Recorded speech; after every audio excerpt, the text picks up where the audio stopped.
তুই যাতে আজকে আমার মেয়ের সাথে বাসর করতে না পারস এই জন্য আমি পাশের ঘরে আটকাই তুছি। ওরে খারাপের খারাপ, খুলে দে।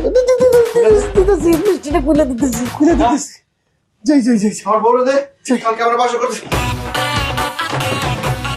যাই যাই যাই যাই যাই।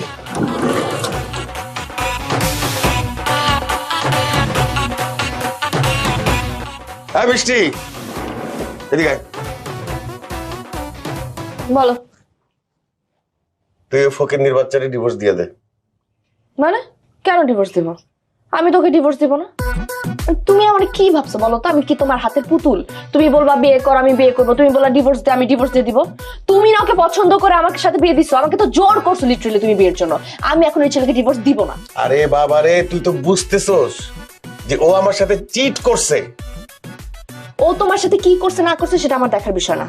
তুমি আমাকে বিয়ে দিছো, আমি বিয়ে করছি, এখন আমি ডিভোর্স দিব না। আরে বিয়ে দিছি, কার সাথে বিয়ে দিছি? আর বিয়ের পরে কি দেখলাম? তো ও কেন? তো একটা চিটার, ওরে ডিভোর্স দে। তো এটা আগে দেখো নাই তুমি? কেমনে দেখবো? সেটা তোমার ফল্ট, আমার না। আমি ডিভোর্স দিতে পারবো না, ব্যাস। দিবি না? না, দিবি না? দিব না বাবা।